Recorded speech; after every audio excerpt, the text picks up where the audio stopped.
Hey guys, Robert and Ingrid here, and this is going to be what you're going to be seeing release-wise, even though we just watched the first one. We're going to be seeing Beetlejuice.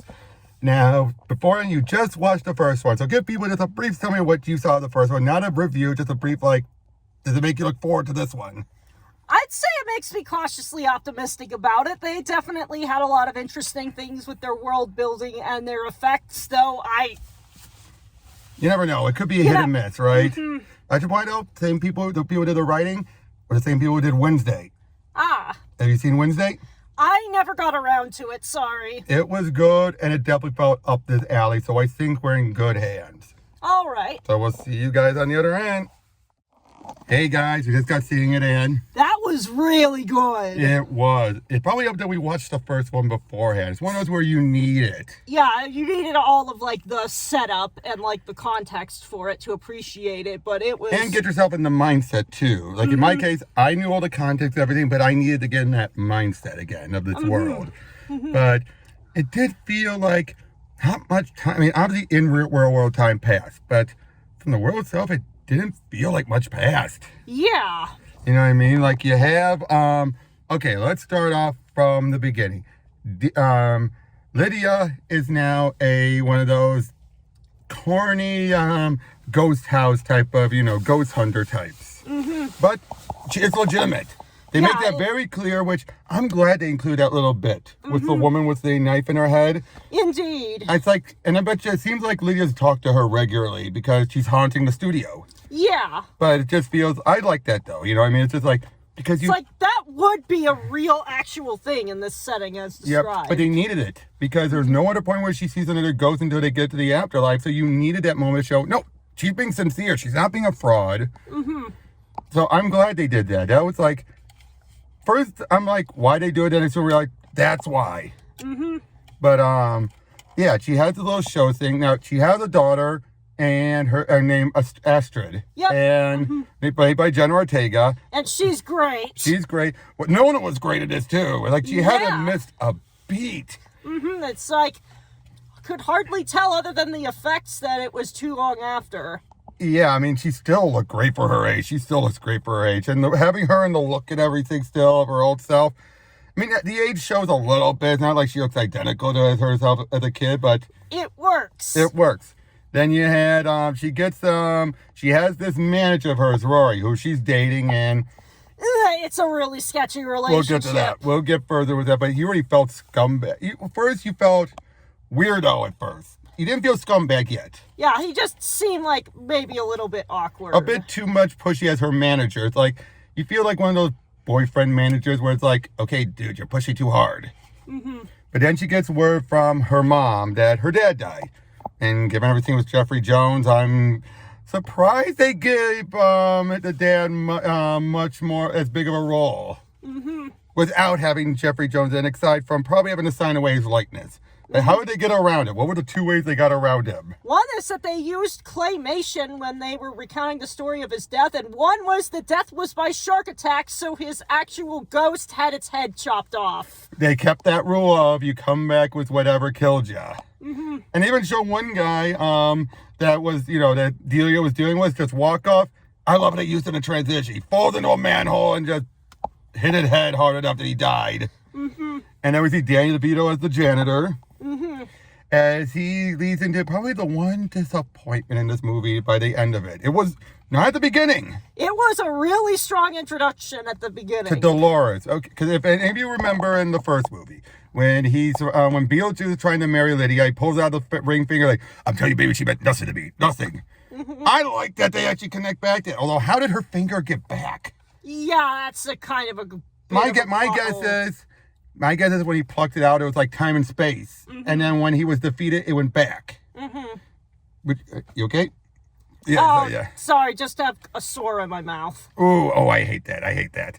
But, but yeah, she puts herself back together, and that was great. She looked great. She did, and that was a really cool scene. I know, just basically an accident happens with the janitor, zaps it, she comes to life, and she puts herself back together and stapling herself back together. Although how the hell she knows how to use a stapler is beyond me. Would you agree with that? How does she know how to use a stapler? She was around before. Given what we find out about her, and we find out Beetlejuice has expanded his Beetlegeist thing, actually having a call center. Which is hilarious. But he's worked by shrunken heads who can't have their mouths sewn up. How can they talk? Not even Bob. Love Bob. Bob is great. Bob is great, but you're like, So of course, it's like all these guys are talking. I think that's the joke of it, though. Like, yeah, it seems to be implied that they're using it through Ouija boards, which you wouldn't need a mouth to speak through. That's true. Although, and who knows though? But I do like though how Beetlejuice is still being serious because it's kind of like imps from The Hell of a Boss. Oh yeah, that makes a lot of sense. Oh my god, I just realized imps are pretty much bio exorcists. You hire them to go to living and kill for you. Oh yeah, that's funny. They are pretty much no different. But yeah, he's basically like, oh yeah, this guy, and I'm barely dead. She's already married. And I was like, tell him we'll kill the guy and then have his wife be possessed, his ex be possessed, and then we'll take photos and post them all over. It's like, oh, so he still is doing his job. I do like that though, how he actually. Yeah, and it's like it's keeping with the theme of like the mundane supernatural by having them work a freaking call center of all things. Well, hey, he went up. He went up from having to do these junk ads to a call center. And also putting junk ads on phones instead. Which we'll get to that, but he still has the thing for Delia. Not Delia, Lydia. Yeah, Lydia. Wrong one. Lydia. And I was like, these long distances are always hard to pull off, especially when one's dead and one's alive and won't talk to you for 30 years. But hey, she saw me that time. Because basically, yeah, he keeps making appearances in her life. And apparently she's popping pills. They don't go anywhere else. Where's that? Yeah, I think that was just kind of to establish that she's been trying to cope and... Because basically, here's what happened. Her first husband... They seemed to be good with each other. They had Astrid, but then they divorced. And that divorce pushed her ex to go to Brazil, where he had into a boat accident. And we later found out he got numbed down by piranhas. Yeah. And that just put a rift between them. Especially, Astrid doesn't believe her mom. And why would she? Especially, it was like, the one person I want you to talk to, he won't appear for you. And of course, it's like, one... Lydia doesn't like that you think she's a fake, but two, how do you think she feels that she can't see him? Yeah, so that's just kind of. And they never explain that. Yeah. My only guess is she deep down doesn't want to see him. Yeah. That's the only explanation I can think of. Would you think that's what it is? Like deep down? Yeah, because it's just like she can kind of see the dead and the strange because she is, but I think deep down. She doesn't want it. She wants to know because all they know is they couldn't find a body, so she probably doesn't even want to know how he died. Yeah, it's just like, I'm just going to selectively choose to. But she doesn't realize she's doing it, though. Yeah, it's probably a subconscious thing. Like they don't go anywhere, but I think that's the implication of it. And also, the Malins they found a loophole and they moved on. Although, given the Soul Train, do they really need to do that? Fair enough. I found that a little weird, but yeah. So basically. They were deciding, because that's where their house was, to have the dad, buried there. And Delia... She kind of goes over the top, turning it all into, like, a art spectacle, routine. An art routine, but not a spectacle. Yeah, it's just like... I like how she kind of straddles that line, you know what I mean? She's doing art stuff about sorrow, but there's a line that Rory crosses that she would know, that she hates, that he does. Everyone hates.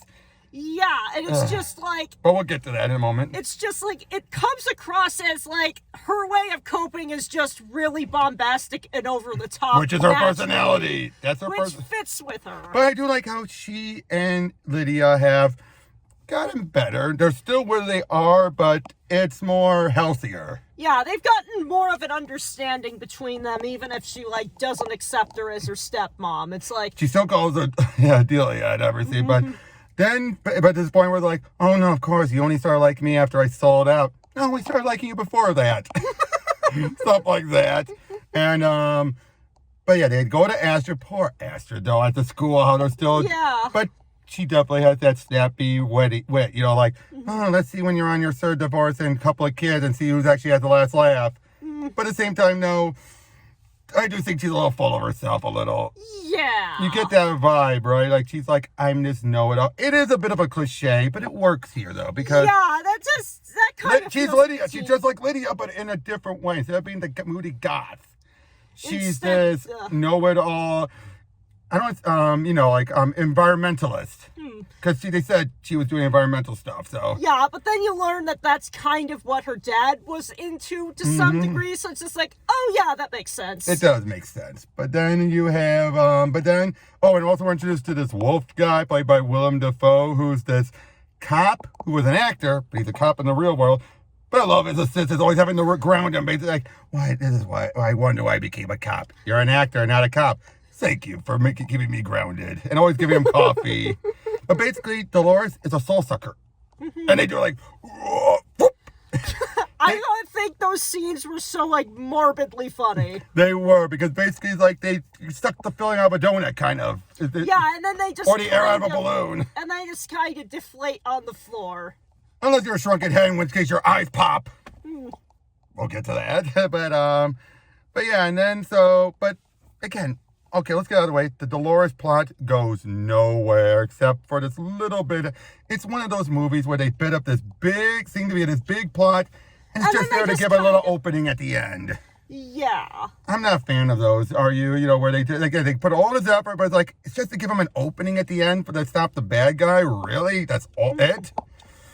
But, because they were doing a lot at first. It was really good stuff at first. But then they just kind of forgot about her until they needed her at the end. Yeah, that was one of the things that was disappointing. But we did have another antagonistic force in this movie. Jeremy. Jeremy. Which I do like, though. You see, Astrid, first of all, at the funeral, Rory... Basically, what happened is that he tried to take advantage of the fact that there were a lot of people there into basically strong-arming her into... Lydia, into proposing. Yeah. And everyone's like, at the funeral! Really? It's, again, that's the difference between him and Delia and him. Delia would make make it about her art and everything, but she wouldn't make it a spectacle. She'd be quirky about it, but there's a line you don't cross. Like having the dad's, tombstone be a shark fin for what ate him. Quirky, but typical Delia, but it's not sensational doing that. It's not like there was light. It was just a simple headstone in the shape of a shark fin. And it was clear for ice or whatever.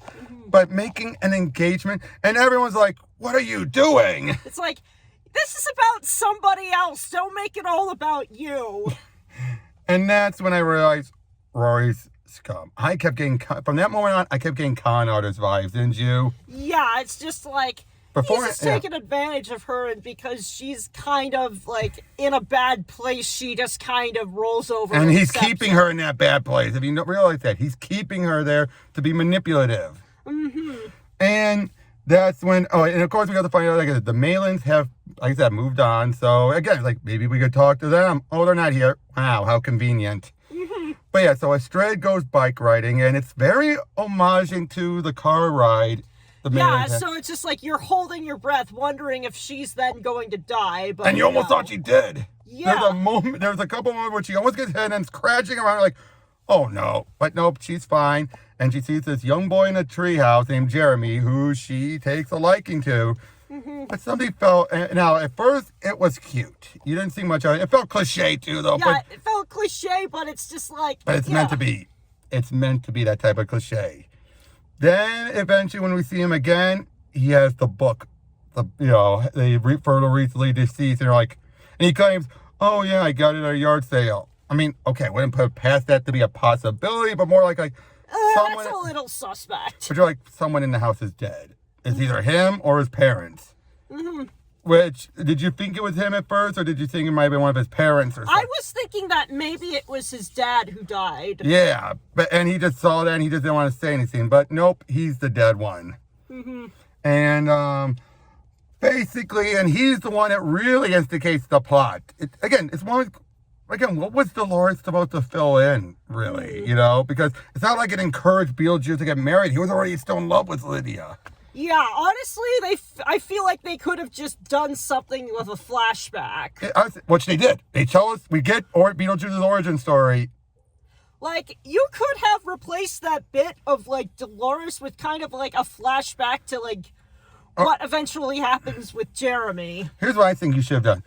Maybe Beetlejuice was maybe just being nasty to Lydia and haunting her, but he wasn't still in love with her. Then when Dolores finds out, he's like, oh boy, I gotta go after that crazy girl again just to get married. She's the only one I can actually get my claws into. I think that's the issue. Having him still be head over heels in love with Lydia defeats the purpose of having Dolores there.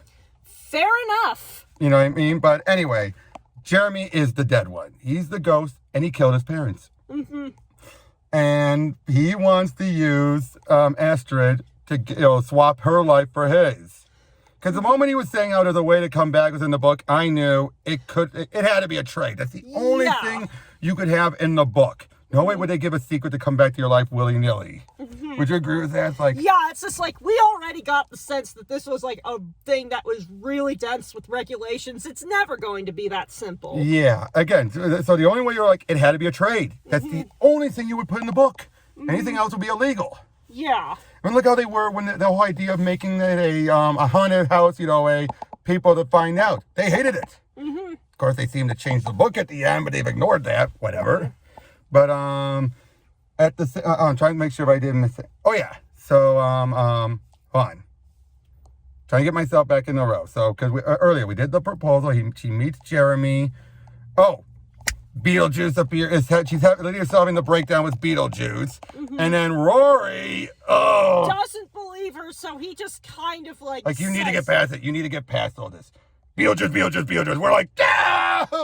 Like, I was betting on it being a thing that maybe Astrid would do as a bit of teenage rebellion, and she almost gets there, but yeah, Rory being the one to do it first makes sense. And then we get, what did you think about that sequence? The doctor's, the psychiatrist's office and everything. Definitely unsettling. Spill your gut.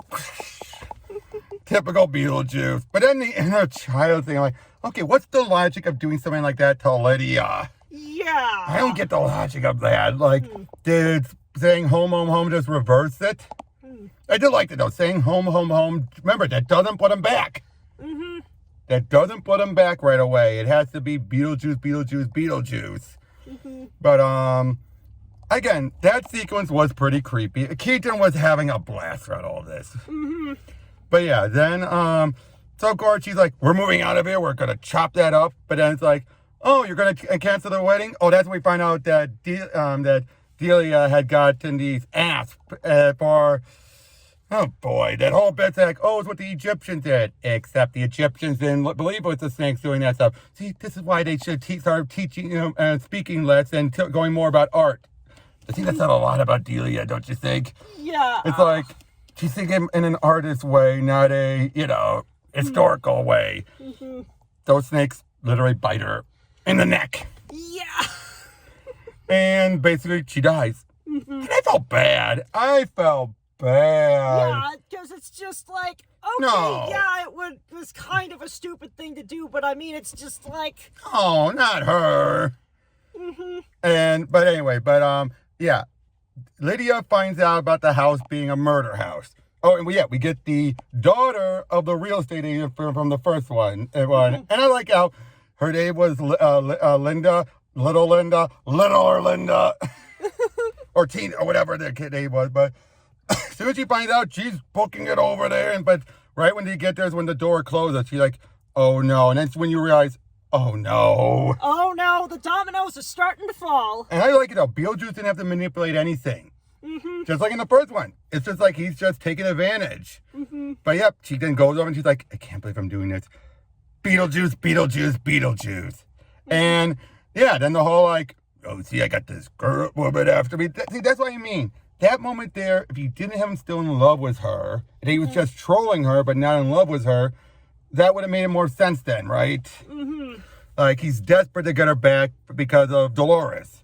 But anyway, so he is like, fine, sign this contract and I'll get you in. Which, you remember, that was his original promise to her in the first one. let me out and I'll get you in to see him, which we now know would have been illegal. And how did he get her in? Draw the bomb. Yeah, he draws a bomb instead, which I thought was a really clever take on what was The door. established. Yeah, to take on the door. It's like, we can't go through the front door, so... Of course, the shrunken heads run off. You think Wolf captured them at the end? Probably. But yeah, they're running around. Although poor Bob, who's used as the scapegoat, but he's like, everyone don't leave. They just book it. He's just like, Poor Bob. I really like Bob. Yeah, he was a cute side character. Yep. Again, playing off of that shrunken head from the first movie, but just a different type. In fact, there's a bunch of shrunken heads. Makes you wonder how many people go to the witch doctors, right? Uh-huh. But anyway, then they're trying to get there while, of course, Jeremy is screwing Astrid over. But he's like, I feel empty. Really, I feel great. Because you see that thing you read? Because she had to read an incantation. That's why she's there legally, but not Lydia. Lydia's there illegally. 669, I think they said it was. Yeah. And I like that. It's basically 666, but you slip the last digit. But anyway, so they're being hunted down. Lydia finds Astrid. Oh, the dad's there. Yeah. And that's what we find about the piranhas. And you're like, Uh-huh. oh. Oh, that's rough. And they're still like, Yeah. I liked also, again, all the different, I thought the effects on the dead people were better here. Yeah, same. For example, Wolf, Defoe's character, like, how'd I know that was a live grenade? Like, you look pretty good for a grenade in the face. But my guess is he was close enough to get that flesh ripped off, but not that close, you know, like just the outskirts of the blast. But anyway, so she get him out there. They almost get eaten by sandworms. You like the sandworm effect of this one. Oh, yeah, they were really good. Pure CGI, but it felt like it was that pure CGI that was meant to match the stop motion. Which I like. I do like that. That's one thing I know CGI has gotten really good at. It's mimicking stop motion. Have you noticed that lately? You see people do Blender claymation or Blender Lego effects that make you think they're the real thing. Have you noticed that on YouTube? Yeah. But anyway, he gets them. They have a nice moment. I love that moment between the two of and the three of them. And it's just like, we made a great kid. Although they never explain why they got divorced. Yeah, that kind of was left hanging. It felt, I don't know if it was. Do you think they drifted apart? They were so sweet together. So it's like, wonder what happened. But anyway, then they get, but they have to first stop Jeremy. Beetlejuice had that covered. Later, fucker. They used the one up. Yes, that was a fantastic Which later on, he's like, what the burp? My guess is that was the original use of the F-bomb, and then they saw the funnier one. Yeah, but they still managed to keep... The other one in by bleeping it. Yeah, it's like, you kind of got two jokes for one with that deal. I know. But I did like that. Like, dealing with him so casually, it's just like, that worked. And it's like, drop into the floor with its... The hell, right to hell. Which I guess confirms that the afterlife is purgatory. You know what I mean? And they get the outer. That's what we find. Oh, and we can't forget the musical number on the Soul Train, which was it's all Soul 70s. Train. The soul music, the Soul Train is all 70s. Like, get on the Soul Train. I've seen that gag more and more lately. Yeah. You know, the Soul Train where they're saying, get on the Soul Train. I like that. I do like that. But anyway, so yeah, they're getting out of there. They end up in the cemetery. The wedding's going on, except for Halloween, and all that. Oh yeah, you want to know another reason why Rory's scum? He takes back all of the candy and replaces it with nice, healthy food.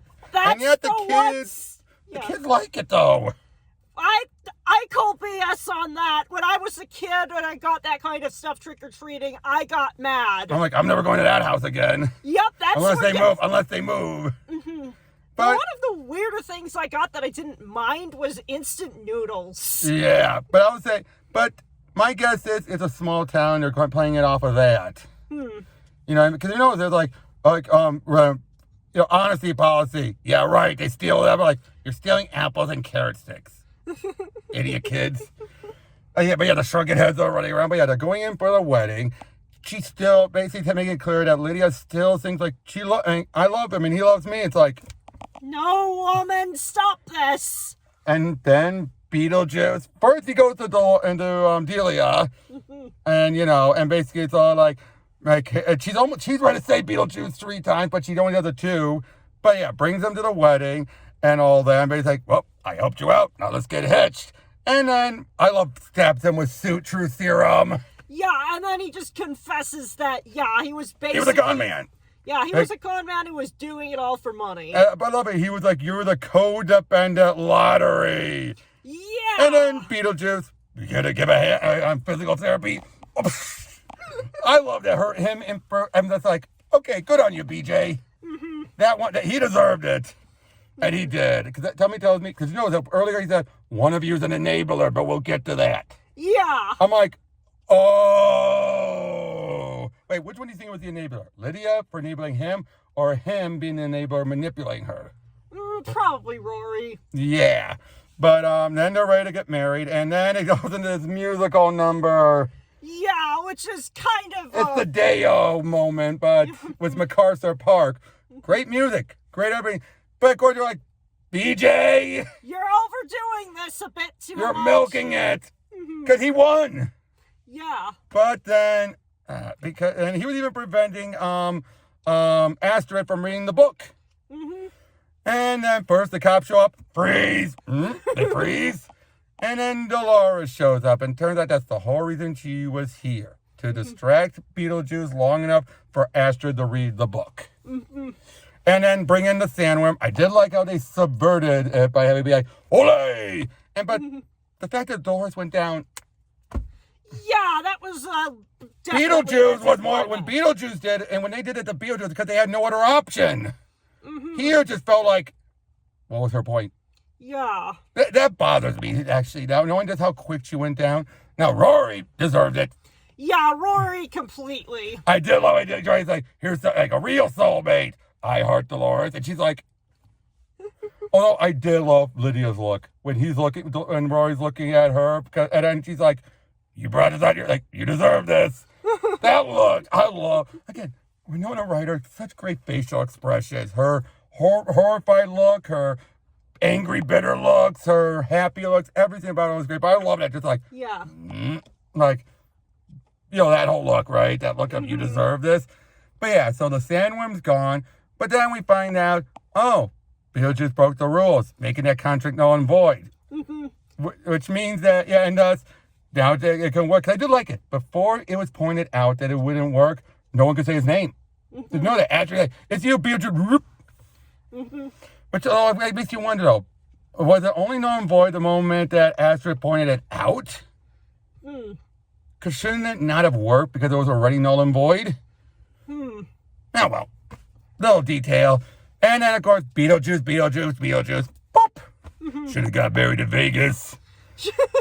And then the mom moves on. But I love moments like, oh, what did you do? I died of embarrassment.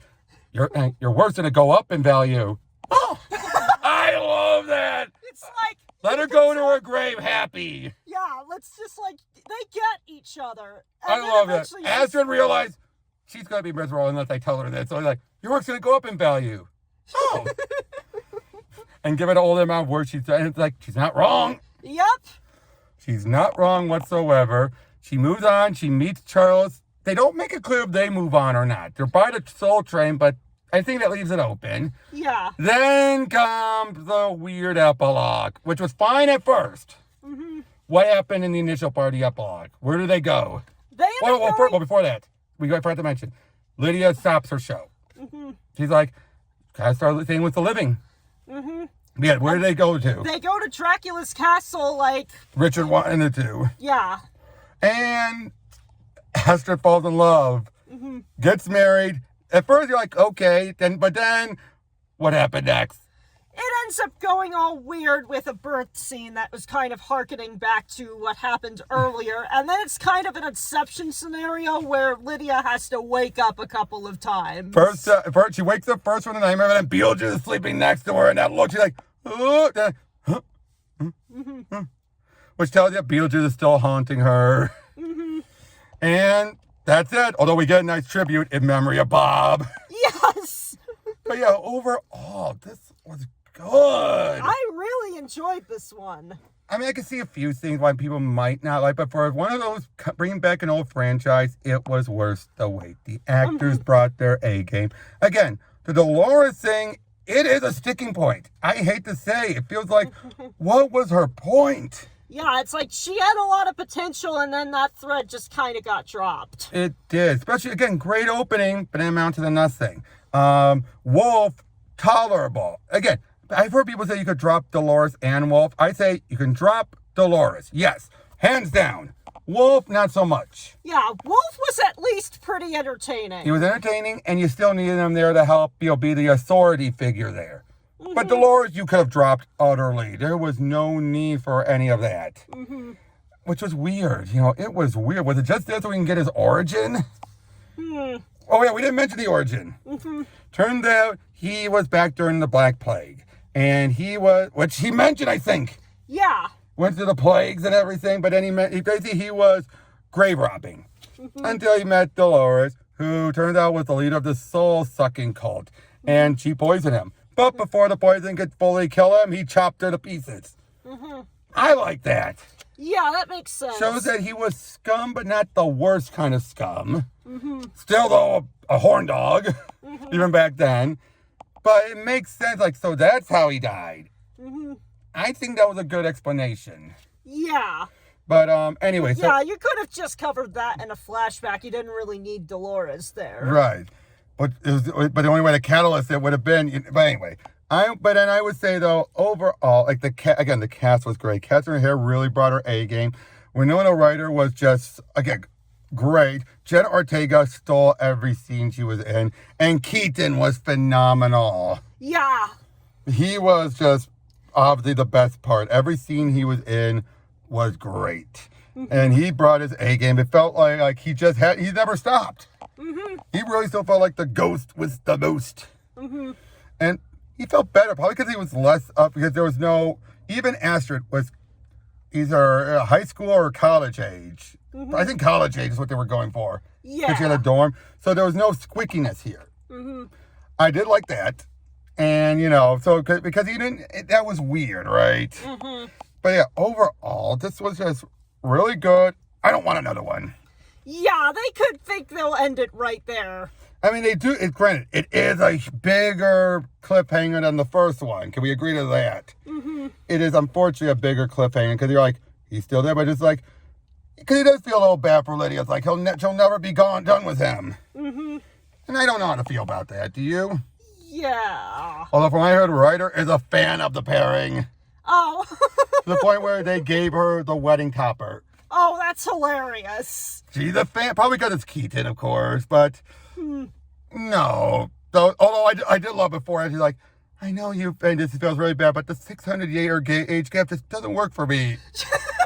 I thought it was pretty funny. Because, even though she's a grown woman, he's still hundreds of years older than her. I love that. But yeah, overall, what would you give it a rate? I give it an 8. Yeah, that sounds about right. The Dolores thing really is a sticking point. It is, because it's just again, it started out strong. It started really good, and it amounted to nothing. Again, it's just was this leftover from another script? Does that feel that way to you? Does it feel like this was a leftover from another script? Yeah. And they just oh, I still like this one. And apparently Tim Burton and Bellucci got together.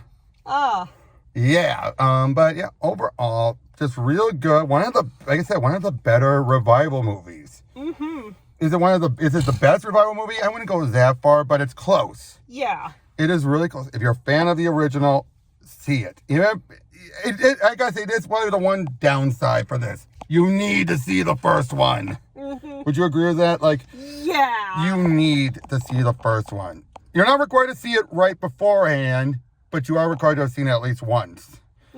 Because you're not going to get this. This is going to go right over your head, or you're going to be confused. Would you agree with that? Or at the very least, I definitely agree with that. Things are going to lose their impact, at the very least. Things will lose their impact. You're not going to understand the notion of passing on and everything. Because there's a lot of rules to set up beforehand to sort of explain how the logic of the story works. So yeah, it's not going to work if you haven't seen the first one before. Now I would say this. Who do you think was the bigger scumbag? Rory or Jeremy? Oh, that's... Tough one. That's a tough one. It feels like compared to getting from being poisoned to being strangled. Neither sound great. Rory's the poisoner, right? Yeah. because it's a slow kill, whereas Jeremy's the. It's hard to say. Yeah, it's like they were both like different flavors I'll say of this. scumbag. Jeremy's probably worse because he was more convincing. Yeah, it's like at least Rory was like everyone else. Everyone else could tell that there was something off about him, whereas Jeremy, it's like no, you bought it. Again, one thing I just want to go back to Delia, her growth in this. Yeah, she was like one of the better characters in all of this. I did not care for her in the first one. But this one, it's just like, yeah, she's really quirky. But she calls out stuff like, oh, have you broken the wedding? And canceled the wedding? Or something like that. Or her calling like, oh, yeah, sure, you're both broken people. Like, I'm just like, she knows. Yeah. She knows the con, but she also knows that Lydia won't believe her. But I also love the whole, when she says he's back, she's not denying it. Yeah. Any other movie would have had her be like, nope, that didn't happen. No, she's like, to the point where they locked the upstairs. It's like, no one's going to say his name. It's like she never forgot. Because I was worried about that. Weren't you, that she was going to deny it?